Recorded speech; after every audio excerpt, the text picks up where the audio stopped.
እግዚአብሔር ለዘላለም ይወደስ።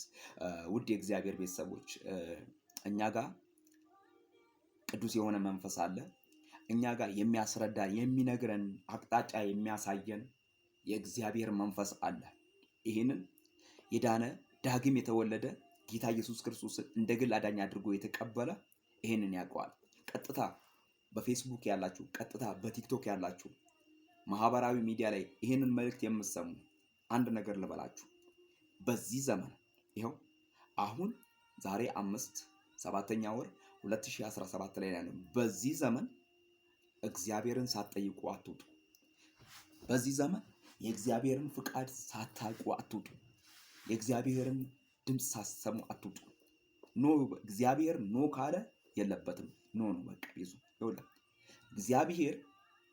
ይሄ ትልቅ ምሳሌ የሚሆነን ብዙ ሰዎችን ልጠራላችሁ ይችላሉ። ብዙ ነቢያትን ልጠራላችሁ ይችላሉ። ለምሳሌ እንደ መጀመሪያ የምጠራው ሙሴ ነው። ሙሴ እግዚአብሔር አምላክ ውጣ ሲለው ኖ አንተ ከፊቴ ውጣ፣ አንተ ሳትወጣ አታውጣኝ። ለምን መሰለህ? እግዚአብሔር አምላክ ካልወጣ ሙሴ ብቻውን ወጥቶ ምን እንደሚሆን ምን እንደሚገጥመው ያውቀዋል።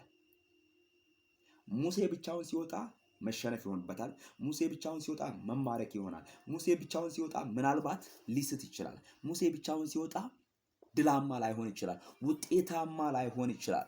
እግዚአብሔርን እንዲህ ይሏል፣ እግዚአብሔር ሆይ አንተ ሳትወጣ አታውጣኝ፣ ከፊቴ ቅደም፣ ይኸው ደመናውን ሰድጃለሁ፣ አንተ ውጣ። የእግዚአብሔር ፍቃድ ይጠየቃል። ወንድሞቼ ዳዊት የእግዚአብሔርን ፍቃድ ጠይቀዋል። እግዚአብሔር ወይ አንተ አለ። ጎልያድን ሊመታ ሲመጣ እኮ ዝም ብሎ በራሱ ተማምኖ የመጣ አይመስልህ። ዳዊት በእግዚአብሔር ተማምኖ ነው የመጣው። እግዚአብሔር አይዞ ብሎ ነው። አየህ፣ የእግዚአብሔርን ፍቃድ ስጠይቅ እግዚአብሔር አይዞ ይልሃል።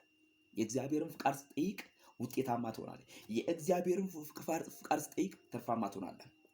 ለብዙ ዘመናት ብቻችንን ሄደን ለብዙ ዘመናት ብቻችንን ወተን የከሰርንበትን ጊዜያት የእግዚአብሔርን ፍቃድ ጠይቀን ወተን ትርፋማ ነው የምንሆነው። የእግዚአብሔርን ፍቃድ ጠይቀን ወተን ለሌላዎች ሰጪ ነው የምንሆነው። ምክንያቱም የእግዚአብሔርን ሌላ ብጨምርላቸው ኑሃሚን ልጨምርላቸው ይችላለሁ። እግዚአብሔር ካላት ምድር ላይ ወጥታ ወደ ሌላ ሀገር ሄዳ በዚያ ሀገር ላይ እግዚአብሔርን ምን አለችው?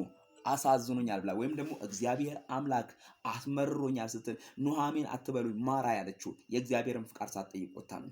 ዛሬም በእኔ ዘመን፣ ዛሬም በእናንተ ዘመን የእግዚአብሔር ፍቃድ ይጠየቃል። ወዳጆቼ ለአገልግሎት የእግዚአብሔር ፍቃድ ይጠየቃል። ለኑሮ የእግዚአብሔር ፍቃድ ይጠየቃል። ለትዳር የእግዚአብሔር ፍቃድ ይጠየቃል። በኢየሱስ ክርስቶስ አየህ፣ ጠላት ሲነሳ ራሱ ጌታ ሆይ በዚህ ውስጥ አለህበት ብለህ ገብተህ የሆነ ቦታ ላይ በርከክ ብለህ ጌታ ሆይ በኢየሱስ ክርስቶስ ምንድን ነው የምትለኝ በለው። እግዚአብሔር እኔ አንተ ጋር ነኝ ካለ ጠላቶችን አትፍራ። ኢየሱስ ክርስቶስ ኖ ካለ ግን ከዚያ ቦታ ሽሽ። መጽሐፍ ቅዱስ ሲናገር ከክፉ ሽሽ ይላል። የእግዚአብሔር ፍቃድ ከሌለበት ቦታ ሽሽ። የእግዚአብሔር ሐሳብ ከሌለበት ቦታ ሽሽ። የእግዚአብሔር ፕሮግራም ከሌለበት ቦታ ሽሽ። ግን የእግዚአብሔር ፕሮግራም ባለበት ቦታ ከሆነ እዛይ ሙጥኝ በል፣ ጥብቅ በል። ምክንያቱም እግዚአብሔር ከአንተ ጋር ስላለ ጠላቶች አያሸንፉም፣ ድል አይነሱም። የእግዚአብሔር ፕሮግራም በአንተ ላይ አለ። እግዚአብሔር ባስቀመጠ ቦታ ላይ ለምንድን ነው ያስቀመጠ? ስሙ በአንተ እንዲጠራ ነው። እግዚአብሔር በአንተ እንዲከበር ነው። ፕሮግራሙ በአንተ እንዲጠራ ነው። እግዚአብሔርን እንድታገለግለው ነው። ስለዚህ የእግዚአብሔር ፕሮግራም ባለበት ቦታ በዚያ እንድትኖር የእግዚአብሔር ፍቃድ ይጠየቃል። ጠይቅ። አምላካችሁ እግዚአብሔርን ጠይቁት። ፍቃድ ይጠየቃል። የእግዚአብሔር ፍቃድ ኢየሱስ ክርስቶስ ነው። በዚያ መካከል ግን እግዚአብሔር ራሱ ይሆንበታል። ኢየሱስ ክርስቶስ አትተኙ። የእግዚአብሔርን ፍቃድ ጠይቁ። ጸልዩ። በመንገድ ላይ ስትሄዱ ከእግዚአብሔር ጋር ተነጋገሩ። ዘመኑ ክፉ ነው። ዘመኑ አስቸጋሪ ነው። ሁሉም ነገር ምርር የሚያደርግ ነው። ሁሉም ነገር ጨለማ ነው። ነገር ግን በጨለማ ውስጥ ብርሃን የሚሆነው የእግዚአብሔርን ፍቃድ ይጠየቃል። ያኔ ትርፋማ እንሆናል። ቤተክርስቲያን ልትከፍቱ ስትሉ ወይም ለቤተክርስቲያን ልታገለግሉ ስትሉ ራእይ እግዚአብሔር ከሰጣችሁ የእግዚአብሔርን ፍቃድ ጠይቁ። ያለ ራእይ አትውጡ። መረን አትሁኑ። ራእይ የሌለው ህዝብ መረን ነው። በኢየሱስ ክርስቶስ መረን። የእግዚአብሔርን ፍቃድ ጠይቃችሁ ውጡ። የእግዚአብሔር ፕሮግራም በመስፍን ላይ ምንድን ነው?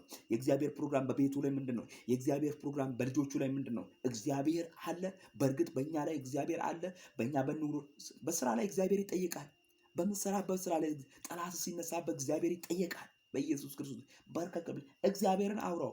ያኔ ድላማ ትሆናለህ፣ ሞገስ ይሆናል። ምክንያቱም እግዚአብሔር ከአንተ ጋር ከሆነ ማንም ምንም አያደርግህም፣ ማንም አይረታህም። የእግዚአብሔር እጅ ቀድማ ከወጣች በኢየሱስ ክርስቶስ እንደ ድንጋይ ትፈጫቸዋለች። ስለዚህ የእግዚአብሔር ፕሮግራም ይጠየቃል።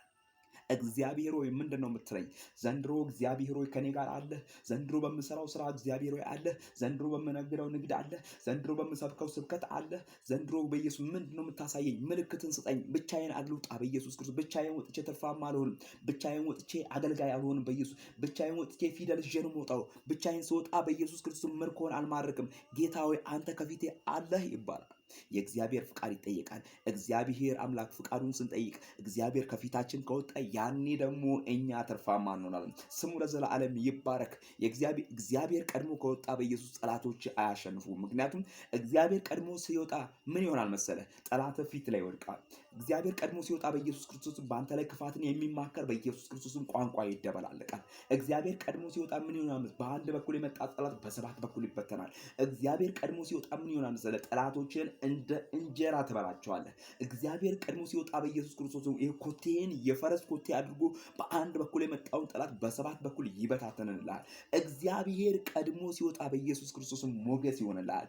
እግዚአብሔር ቀድሞ ሲወጣ በኢየሱስ ክርስቶስም ክብር ይሆንልሃል። እግዚአብሔር ቀድሞ ሲወጣ ፍሬያማ ትሆናለህ በኢየሱስ ክርስቶስም። አየህ፣ አንተ ከእግዚአብሔር ጋር ባለህ ቁርኝነት፣ አንተ በእግዚአብሔር ባለህ መጣበቅ በኢየሱስ ክርስቶስ ይሄንን ሳይወድ ሲቀር ጠላት በአንተ ላይ ሰልፍ ሲያነሳ እግዚአብሔር ሆይ በዚህ ሰልፍ መካከል ጣልቃ ገባ። ጣልቃ አስገባው እግዚአብሔርን በኢየሱስ ክርስቶስ። እግዚአብሔርን ጥራው በኢየሱስ ክርስቶስ። እግዚአብሔርን አውራው በኢየሱስ ክርስቶስ። በህይወት ላይ እግዚአብሔርን አውራው። በዘመን ላይ እግዚአብሔርን አውራው። በኑሮ ላይ እግዚአብሔርን አውራው። በአገልግሎት ላይ እግዚአብሔርን አውራው። ለእግዚአብሔር አሳልፈ ስጥ በኢየሱስ ክርስቶስ። ከእግዚአብሔር ጋር አጋጫው በኢየሱስ። መከራህን ከእግዚአብሔር ጋር አጋጫው። ጥያቄህን ከእግዚአብሔር ጋር አላትመው በኢየሱስ ክርስቶስ። የከበደህን ነገር በእግዚአብሔር ላይ ጣል በኢየሱስ ክርስቶስ። ነገርህን የበላ በረከትን በበላ ላይ በኢየሱስ ክርስቶስ ተስፋ በሚያስቆርጥ ላይ በኢየሱስ ክርስቶስ በአንተ ላይ በክፉ በሚነሳው ላይ በኢየሱስ ክርስቶስ በእግዚአብሔር ቃል ተነስበት። ያኔ እግዚአብሔር አምላክ አንተ ጋር ይሆናል። ሰላም በእግዚአብሔር ነው። እረፍት በእግዚአብሔር ነው። ስሙ ለዘላለም ይባረክ። በኢየሱስ አትታወቁ። ሃሌሉያ። ጌታ ለዘላለም ይባረክ። ጌታ ለዘላለም ከፍ ይበል። ጌታ ለዘላለም